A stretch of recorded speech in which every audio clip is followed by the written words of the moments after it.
Hello and good morning if you're watching this during the morning here with us live. And if not, I hope you have a wonderful day. My name is Jeremy. I'm one of the pastors here at the Ascent. And I just want to take a quick moment to say one thank you for worshiping with us today. We'll get into our worship service here really quickly. But there are a couple of important things that we wanted to make sure you know about. We have some exciting things happening at the Ascent. And one, it starts with what's going to be going on today. Actually was going to be the start of Angel Tree for us, and I know how much you all love being a part of that as a way that we can connect with kids in our community. You guys always do such a great job of taking the angels, shopping for them. So one, if you're unaware, Angel Tree is a ministry that's in conjunction with the Prison Fellowship, and it connects us with kids that are in our community that have parents who are incarcerated, and we shop for them, buy them some new gifts. We get an angel that has some things that they like, things that they need, and so we were going to kick that off this Sunday. And so what we're going to do is we would love for you to come drop by the office sometime this week and pick up an angel so that we can get those back in before the deadline. So we only have a couple of weeks to do that, and so we wanted to make sure to get started. So if you could drop by the office if you'd like to pick one up. You'll also be able to do that next week, but that'll really only give you 1 week to do the shopping you need, and you'll have to get it presents back in quickly. But it's a wonderful ministry, and would love for you to help us really make a difference and change some lives of the kids in our community. So thanks for being a part of that. And I also want to tell you about the holidays parade that Galesburg puts on. It's a lighted parade that is gonna be next week, December 7th, and it's always an amazing time. We have a float and we have singers on the float, but that is coming so quickly. What I would need you to know about is one, if you would like to walk with us in the parade, I will send out some information. We'll have that next week as well about when to meet us. Usually we meet up right around 5 o'clock at the start of the parade, but we will get those specific details hopefully this week and be able to get that out to you. But if you'd like to walk with us in the parade, we would love to have you join us. Otherwise, if you would like to sit together on the parade route, we always love waving and seeing people from our church as part of that. And something exciting that we're doing this year is after the parade at the church, we will have some ciders and some sweet treats available. So if you stop by and come through the fellowship hall, we would all love to see you. Just grab some cookie and a little bit of cider. We don't want to keep anybody too late, but we wanted to do something fun to kind of cap off that night. And so it's going to be an awesome time. Also, December 12th, I believe we have coming up. It's a Grow Kids movie night. Again, we'll be passing out some more information and things about that. It is coming up. I just wanted to make sure that you hear about it at least once before next week. You'll still be able to hear that next Sunday too. But check our social media. We'll be posting about all of these things, and we would love to see you as a part of some of those things. So come and join us for that. Thank you so much. And we'll be posting things into the chat. If you would like to give today, we'll post the link there where you can do that here right during service real quick. It's a short form that'll get you connected that way. But we are so grateful to be the Ascent, to impact our community the way that we do, and we know that that's all through not only your generosity, but your commitment to our values, our mission of leading people into a growing relationship with Christ. So thank you so much for being a part of the Ascent and joining us today. We've got an awesome service, so let's get into worship.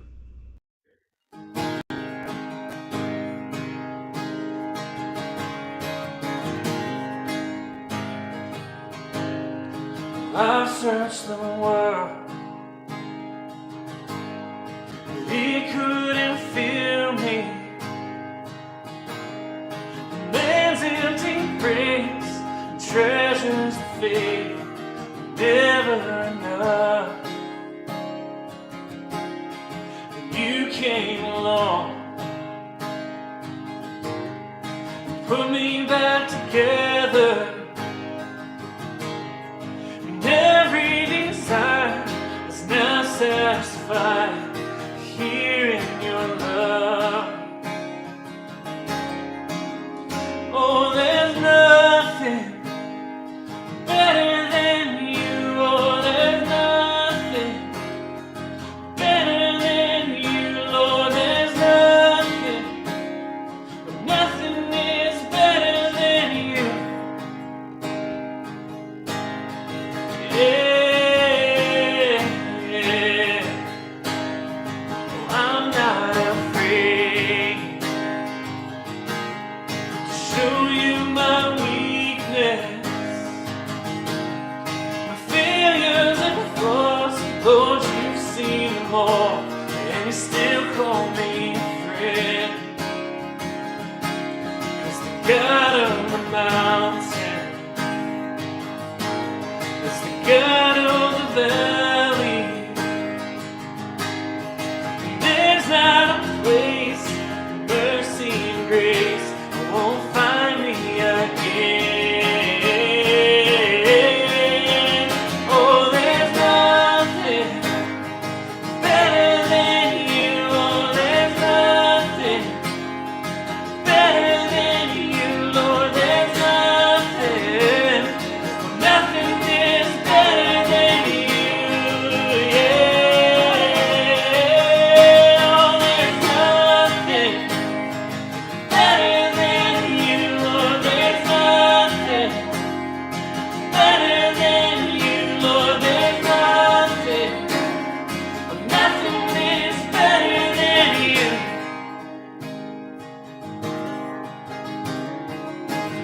You turn mourning to dancing. You give beauty for ashes.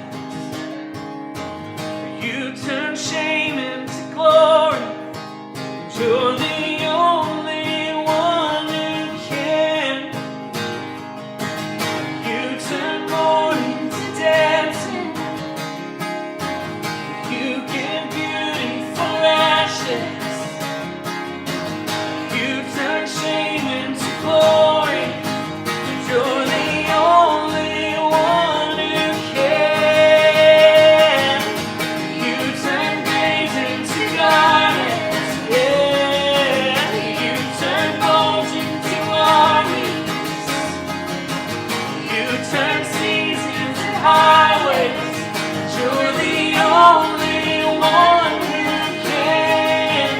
You're the only one who can.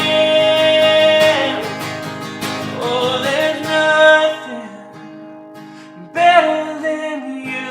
Oh, there's nothing better than you, Lord. There's nothing, nothing is better than you. Yeah.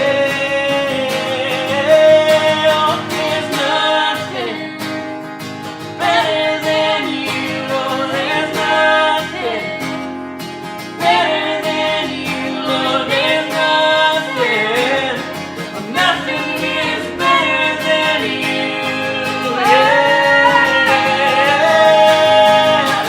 You turn mourning to dancing. You give beauty for ashes. You turn shame into glory. You're the only one who can. You turn graves into gardens. Yeah. You turn bones into armies. You turn seas into highways. You're the only one who can. You're the only one who can. You're the only one who can.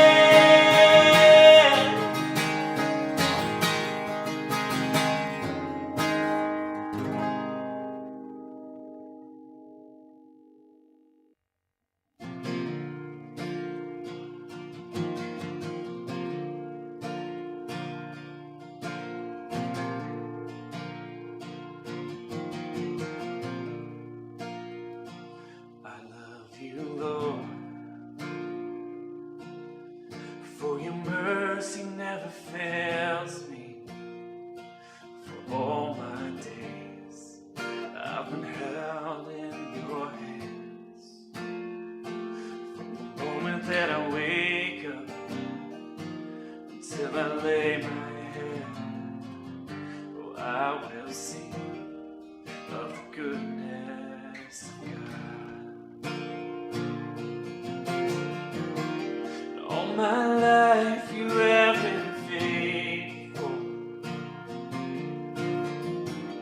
All my life you have been so, so good.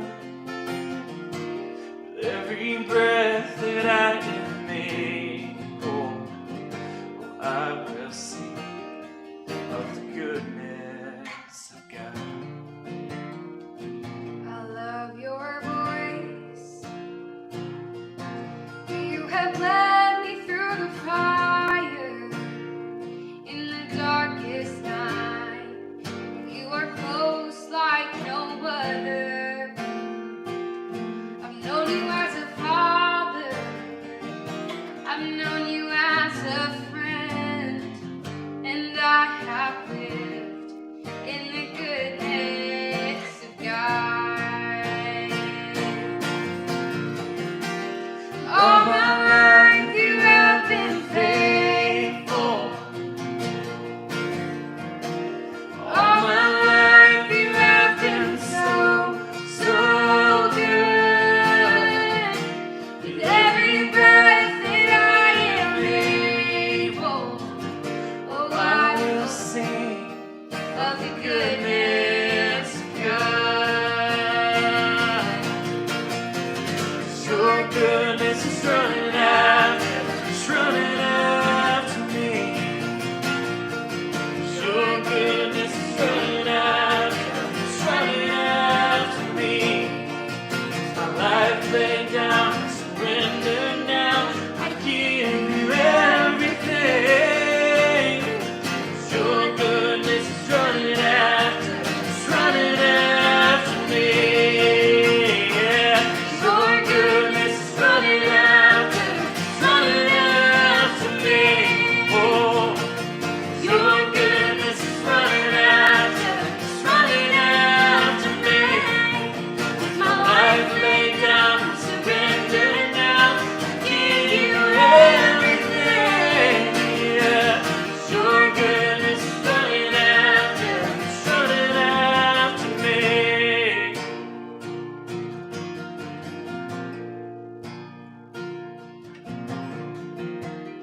All my life you have been faithful.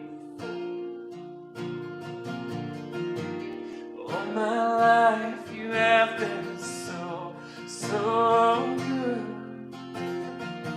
With every breath that I am able, oh, I will sing of the goodness of God.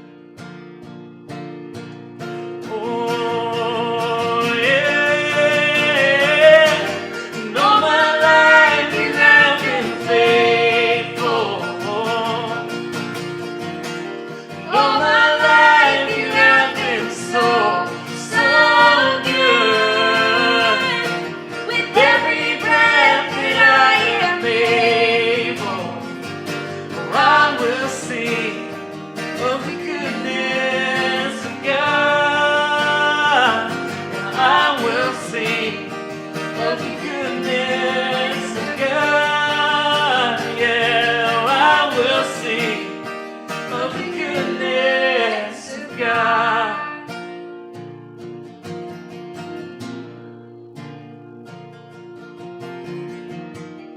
All my life you have been faithful. All my life you have been so, so good.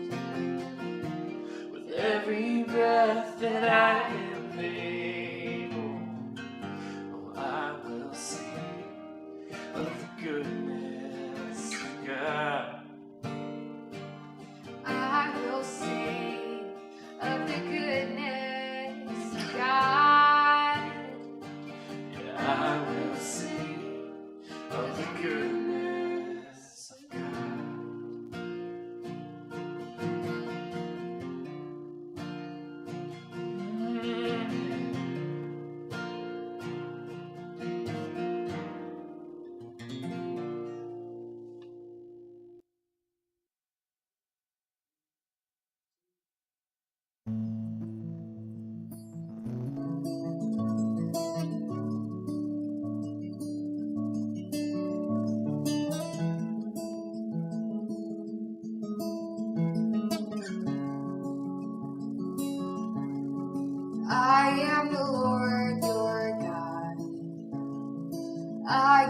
before you now.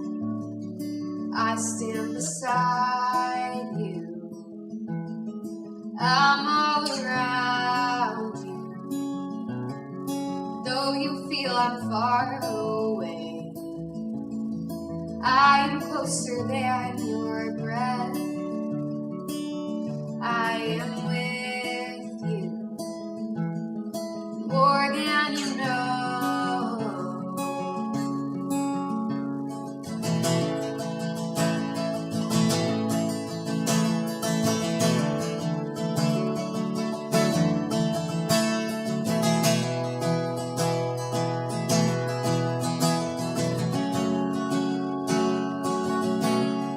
I am the Lord, your peace.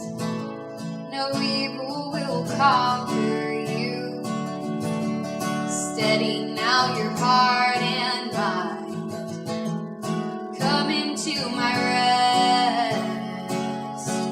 And don't let your faith arise. Lift up your weary head. I am with you wherever you go. Come to me, I'm all you need. Come to me, I'm everything. Come to me, I'm all you need. Come to me, I'm your everything. I am your anchor in the wind and the waves. I am your steadfast, so don't be afraid. Though your heart and flesh may fail you, I'm your faithful strength. I am with you wherever you go. Come to me, I'm all you need. Come to me, I'm everything. Come to me, I'm all you need. Come to me, I'm your everything.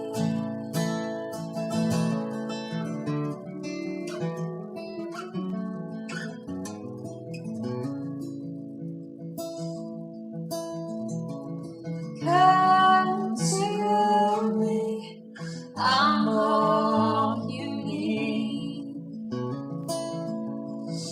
Come to me, I'm everything. Come to me, I'm all you need. Come to me, I'm your everything. The stone was cold under his knees. It was cold yesterday, and it would be cold tomorrow too.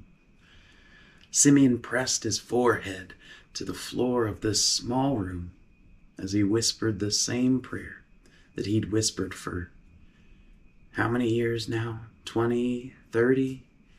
He'd lost count somewhere in the middle, and when his beard had gone from black to gray, when his friends stopped asking if he'd heard anything new from the Lord, even when his own family began to start using that tone that was reserved for the elderly when they start to speak of things that may not be real. Lord God of Israel, he breathed, let today be the day. The floor offered no answer, and it never did. But the promise was still there. Settled deep in his chest like an ember that refused to go out. You will not see death before you have seen the Lord's Messiah. The Spirit had spoken it to him, not whispered, not suggested, spoken it with the kind of clarity that just ruins you for ordinary life. And so he rose slowly, his knees reminding him of his age. And he wrapped his prayer shawl around his shoulders. And through the narrow window, as he looked out, he could see Jerusalem was just waking up. Merchants were starting to set up in the market. Priests were making their way toward the temple for the morning sacrifice. The same rhythms that had pulsed through this city for years, for generations. The same rituals, the same waiting. But Simeon had learned something all those years. He wasn't just waiting in a passive way. Waiting was really its own kind of work. Every morning he chose to believe the promise over the evidence. You see, the evidence said that he was getting older. It said that Rome still occupied the land. It said that the prophets had been silent for 400 years. And it said, maybe, just maybe God was done speaking. But he knew that the promise was otherwise. So he pulled on his outer robe and he stepped out into the street. His feet knew the path to the temple by memory by now. Right at the baker's shop, left at the well, through the crowded lower city where the smell of yesterday's fish still hung in the air. Up the steps, 15 of them. His legs counted everyone. Into the outer courts. This was the life of wonder. Not the wonder of a single moment, but the wonder of 10,000 mornings, choosing to stay aware, choosing to believe in God's soon, and that it might not match our or his calendar, that he was still certain, and choosing to position himself where that promise might unfold. He'd seen a lot of babies in his day, babies brought into the temple, countless dedication ceremonies, parents bringing their firstborn sons, offering their pigeons and lambs, fulfilling the law. He'd watched them all with that question tucked in the back of his mind. Could it be this one? But it never was, until today. Simeon didn't know that it was different when he woke up. The stone was just as cold that morning. His knees were just as stiff. And the promise was just as old. But as he entered the temple courts, as he always did, because wonder shows up even when nothing is happening, and I bet he felt it. The Spirit. Not the gentle presence that he'd learned to live with, but something more urgent, something stirred in him, something moving. He could tell, like a hand on his shoulder, turning him around like a voice without saying words. Now, finally, today. And then he saw them, that young couple. They were poor by the look of their offering, just 2 small birds instead of a lamb. The man protective, and the woman cradling something wrapped in a simple cloth. A baby. Just another baby in a city full of babies. Except today Simeon's feet were already moving. His heart was already starting to pound in his chest. The ember that was inside him suddenly began to be fanned into flame. His hands, weathered and trembling from decades, reaching out to the young mother's eyes, widened slightly and uncertain, but something in Simeon's face was familiar. Something told her that this wasn't a threat. It was his recognition. She placed the baby in his arms, and Simeon, who had been practicing wonder for 30 years, who had stayed awake and aware through the silence, who had positioned himself in this exact spot for this exact moment, finally saw. The weight of his arms, it was maybe 8 pounds, this baby, barely 6 weeks old. Eyes probably not fully opened, able to focus on his face. Tiny fingers curled around his hand. This was the creator of the universe.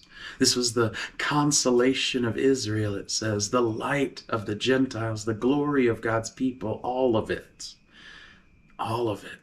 wrapped in flesh that could bruise, bones that could break, and in skin that could bleed. The wonder of the waiting met the wonder of fulfillment, and Simeon couldn't tell which was greater. Was it that God had kept his promise? Or was it that the promise looked like this? Not a warrior on a war horse, not a king with a crown, but a baby who needed to be held. And in that moment, Simeon understood. It was something that the angels we read in Isaiah's vision had been singing all along, that God's greatest power isn't in his distant realm, it's in his nearness. The wonder isn't just that he's holy, holy, holy, it's that he's here.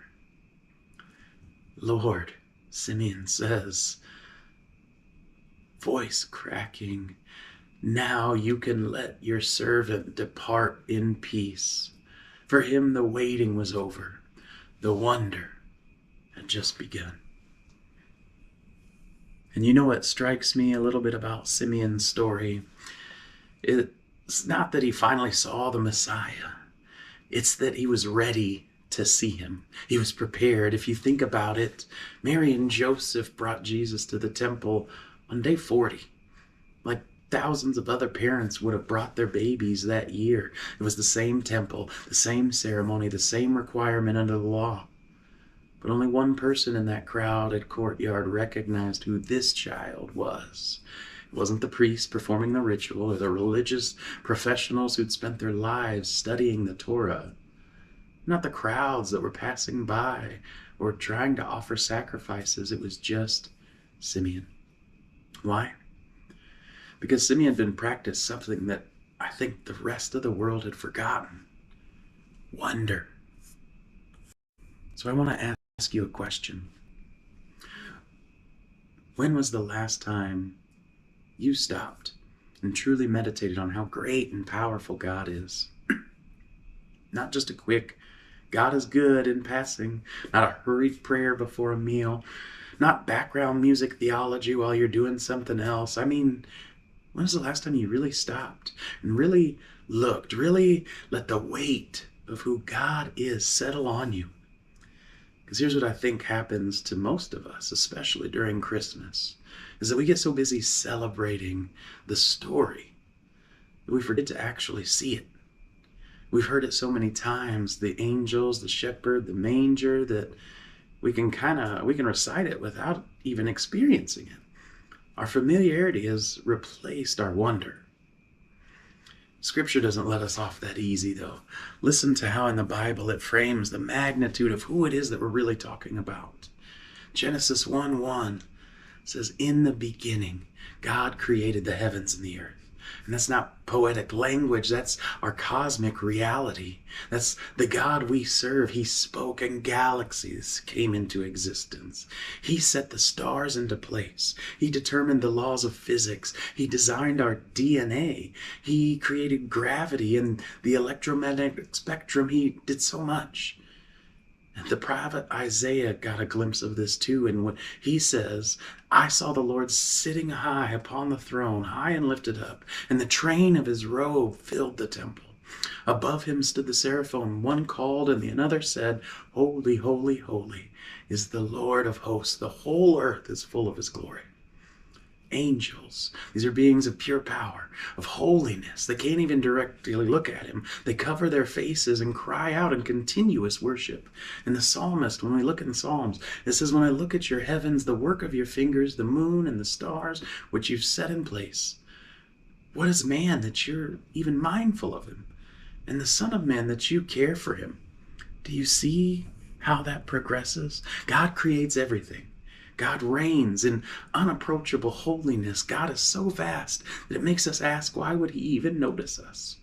And then, the same God, the one who commands angels, who creates galaxies, who sits enthroned above all creation, chooses to come near. He doesn't send a representative. He doesn't shout instructions from heaven. He doesn't demand that we find a way to climb up to him. He comes down to us as one of us. The creator becomes creation. The infinite compresses into the finite. The word becomes flesh, and God becomes graspable. That's what Simeon held in his arms that day. Not just a baby, not just the Messiah, but the God of Genesis wrapped in skin. The Holy One of Isaiah 6 with lungs that needed to breathe. And the Lord of Psalm 8, small enough to be cradled. Simeon, who's just an old man who'd been waiting his entire adult life, recognized him because Simeon had cultivated something that many of us have lost. And it was wonder. Wonder. I want to be clear about wonder, what it truly is, because I think often we confuse it with something else. You see, wonder is not just an emotion. It's not just the warm, fuzzy feeling that you get watching the Hallmark Channel or a Christmas movie. It's not nostalgia for your childhood or an excitement about presents under the tree. No, wonder is something deeper. It's something more intentional, something that shaped every single day in Simeon's life until the moment that he finally held Jesus.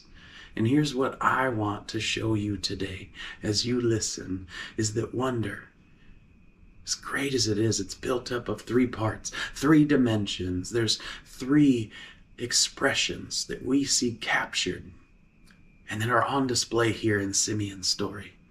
We need to recover this wonder if we're going to truly experience Christmas this year as we go through this Advent season. We need to know. The first is that wonder is anticipation. What's a sustained posture of living aware of God's promises, of allowing what we haven't seen yet to shape how we live today. If you think about Simeon's story and that life and the moment in that temple, Luke tells us that he was waiting for the consolation of Israel. That phrase is one that's not just casual language. This is a deep theological weight. He had marinated on the words of Isaiah the prophet. He was familiar with the promises and what was foretold. He knew in Isaiah 40 it says, "Comfort, comfort my people, says your God." He knew that in Isaiah 52 it says that the Lord has comforted his people, that he has redeemed Jerusalem. They weren't just vague hopes, they were specific, prophetic guarantees that God would restore his people, that the Messiah would come, that salvation would reach to the ends of the earth. And the Holy Spirit had given Simeon a personal promise of that. He said to him, "You will not see death before you see the Lord's Messiah." What a promise. So what did that look like when we look at his life? It looked like, as I said, 10,000 mornings. It looked like choosing to believe the promise over the evidence as he was getting older, as Rome still occupied the land, as God had been silent for 400 years. The evidence said that what his friends, as they had stopped asking him and asked him if he'd heard anything new, the evidence mounted. But it was believing in the hope and the wonder. Simeon chose to anticipate. Anyway, he positioned himself. He showed up at the temple day after day, year after year, watching parents bring their babies for dedication ceremonies, asking every time, couldn't it be this one? And it never was, until it was. And here's where this really hits us. If we think about it, most of us live the exact opposite of what Simeon's strategy was, his anticipatory wonder. You see, we count down to Christmas, and we use chocolate calendars or candies or toys or things in little boxes. We're great at anticipating December 25th. But what are we doing to anticipate December 26th? Or January 15th, or next October? You see, Simeon didn't have a 40-day countdown. He had a lifetime count up. He got to day 1,825, to day 7,300, to day 10,950, living in anticipation of God's promise. So what would change in your daily life if you woke up tomorrow genuinely anticipating Christ's return? And I don't mean that in like an anxious, just read the Left Behind book sort of way. But if you really were positioned and expectant, living like the promise is certain, even if the timing is unknown. Here's the thing. When we hear those words, the consolation of Israel, Simeon was waiting for that. That's the same kingdom that we're living in and waiting for right now. Already here, but also not yet. You see, Jesus came, yes, but he's also coming again. So I want to ask you, do your calendar, your bank account, your daily conversations, do they show that you're living in anticipation of Christ's reign?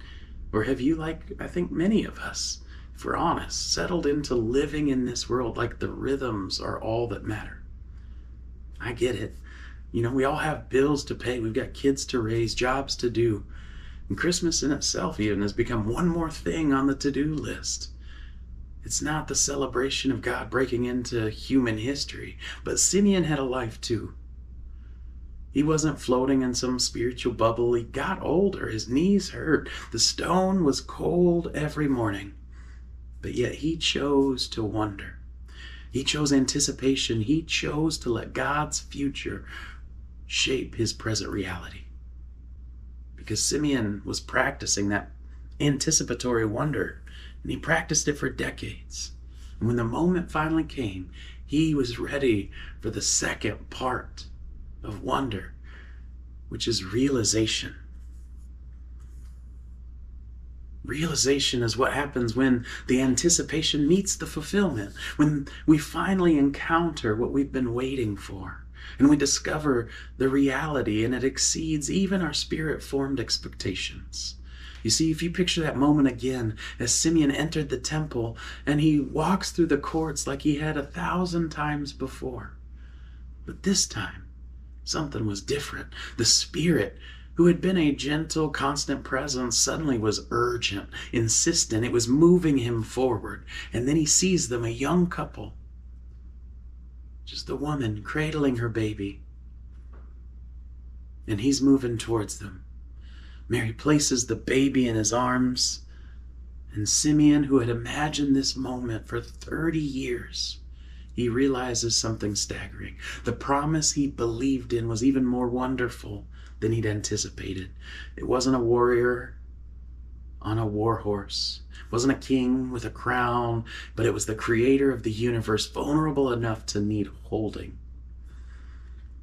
And this is what pours out of him in that moment. He says, Lord, now you are letting your servant depart in peace, according to your word, for my eyes have seen your salvation that you've prepared in the presence of all people, a light for revelation to the Gentiles and for glory to your people Israel.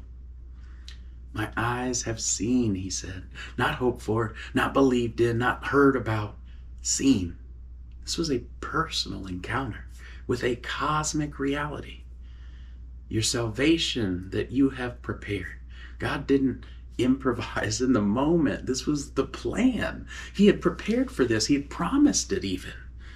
In the presence of all people, Simeon says, as he held this tiny baby, he sees a global mission at work. He sees the Isaiah 49:6 verse coming true, salvation reaching the ends of the earth, all bundled in this tiny package. And here's what he understood. In that moment, the angels in Isaiah's vision had been singing all along. God's power isn't in a distant realm. His power is in his nearness. The wonder isn't just that he's holy. The wonder is that he chose to be here, that we could reach out and touch him, that we could know him, and that he is with us. I want you to imagine what it's like waiting for a baby. Many of you know what that's like. 9 months of anticipation. You prepared the nursery, read the books, felt the kicks. You know that a child is coming. But when you're in that delivery room and the nurse places that actual baby in your arms, warm, breathing, you see your eyes, you see your spouse's nose. The anticipation was real, but the realization is different. It's weightier, it's more wonderful. That's the difference between knowing about the incarnation and sitting with the staggering reality that it happened. We've heard the Christmas story, many of us since childhood. We can recite Luke 2. We sing the carols. We know the songs. We have the nativity scenes. But when was the last time you let yourself feel the shock of it? The God who created galaxies chose a feeding trough? The one that Isaiah saw on the throne, surrounded by seraphs crying, "Holy," became small enough for a teenage girl to nurse. We can move past knowing this Christmas about it or experiencing the realization of it. Not God could save us, not God promised to save us, but God did save us, and it looked like a tiny baby born in Bethlehem. Maybe that means reading the nativity accounts in a translation you haven't before and letting the unfamiliar wording maybe jolt you awake. Maybe it means sitting with one verse for a whole week, not to study it, but to live with it, to let it reorient you. Maybe it means asking the Spirit to show you something that you've never seen before in a passage that you've read 100 times. Here's what's at risk if we lose the realization. Christmas becomes a performance. We go through the motions, the services, the songs, the traditions. We miss the wonder of what we're celebrating. Simeon had been keeping company with a divine secret for decades. But in that moment, when it arrived, he got to say out loud, "My eyes have seen your salvation."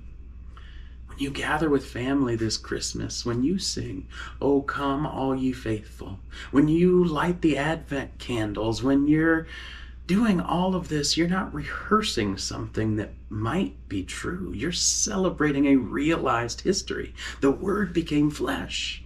It happened. Simeon held him. The shepherds worshiped him. The Magi found him. But here's the thing. That realized wonder, it doesn't just happen passively. Not only do we have to realize it, but we have to participate in it. Because wonder is participation. It's an active spiritual discipline. We cultivate it. It's not a passive emotion that happens to us. If you look at how Luke describes Simeon's life, you can see that he doesn't just say that Simeon was spiritual or hopeful, that he gives us kind of 3 specific things. And it says, "Behold, there was a man in Jerusalem whose name was Simeon, and this man was righteous and devout. He was waiting for the consolation of Israel, and the Holy Spirit was upon him." He was righteous and devout. His life aligned with his theology. He was waiting, which is an active positioning, not just a passive wishing. And the Holy Spirit was upon him. This was before the disciples, before the Pentecost, before the Spirit had come through and rested upon all believers. He had the Spirit with him. And in verse 26, it says that it was revealed to him that he would not see death before he had seen the Lord's Christ. It was a past revelation that sustained his present hope. The next verse says that he came in the Spirit into the temple. He was carrying the Spirit of God with him in that moment, and he was sensitive to the divine leading of God. This wasn't sporadic or spontaneous spirituality. It was a disciplined wonder. Simeon had built a life that positioned him to recognize God's move when it came. Daily prayer, regular temple attendance, spirit sensitivity. There was a theological depth in these promises from Isaiah, and Simeon had taken hold of what that looked like in his life. You see, most of us treat wonder like it's a gym membership. We sign up in January full of good intentions. And we might even feel excited about it, but feeling motivated isn't the same as actually training. Sometimes the rubber just doesn't meet the road. And when we look at Simeon, he didn't just feel spiritual warm fuzziness about the Messiah. He had a daily practice. He got down on that cold stone floor every morning and said his prayers.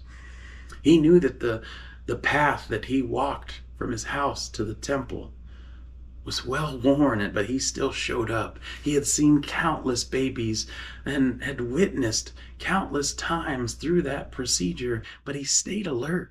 He stayed vigilant. This is the life of wonder, not the wonder of a single moment, but a wonder of 10,000 mornings, choosing to stay aware of what God is doing. But what does that look like for us? Well, maybe we can practice wonder this Advent, kind of the way that we train if we're an athlete. And we don't do it to earn God's favor. That's already yours in Christ. We don't do it to manufacture emotion. You see, the Spirit will give us what we need, but we do it to condition our soul so that we can be aware and see what's always been true. If we just spent 5 minutes every morning, that's it, not an hour. It doesn't take a retreat, 5 minutes. If we read through Genesis 1 or maybe Isaiah 6 or Psalm 8, and not to check a box, not to feel productive, but to let the weight of God's greatness settle on us. I know that December is chaos. I know that you've got shopping and baking and traveling and family dynamics. You've got task lists and work deadlines. But I also know that many of us check our phones up to 96 times a day. We are incredibly disciplined at staying connected to our devices.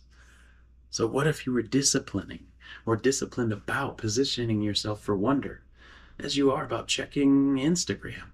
What if every time you reach for your phone this Advent, you pause and you ask, what's one thing about God's character or Christ's coming that I can marvel at right now? You see, Luke tells us twice in his story that Mary treasured up all the things, pondering them in her heart. She didn't just scroll past the angel's announcement or move past the shepherd's story. She held it. She meditated on it. She lived it inside her. She could grasp the wonder. And we can treat Christmas like it's just background music, pleasant noise, while we do other things. But what would happen if instead we participated in the wonder? If we were like the shepherds who said, let us go to Bethlehem and see this thing. They didn't just stay in the field discussing how nice it would be. They went immediately. And wonder should move us. Or like the Magi, they traveled thousands of miles and brought treasures. Their wonder cost them time, money, comfort. But it wasn't convenient, but it was worth it. What should participatory wonder look like for you this December? As we go through Advent, maybe it'll be turning off the Christmas movie marathon and sitting in silence with a candle, meditating on John 1:14, where it says the Word became flesh and dwelt among us. Maybe it's taking a winter walk, going outside, finding things to wonder at, looking at the stars like a psalmist. Maybe it's writing out something like Simeon wrote, creating a song in your own words, like, Lord, my eyes have seen your salvation because. We just spent a lot of time talking about writing our story. Remembering the words when it said, when I look at your heavens, what is man that you're mindful of him? Wonder doesn't just happen. We have to cultivate it. We have to practice it. We have to position ourselves for it. And when we do, that's when we can combine the anticipation, the realization, and the participation, and something changes. That'll help us stop going through the motions of Christmas and truly start experiencing the reality of what Emmanuel is, God with us. And that starts with wonder.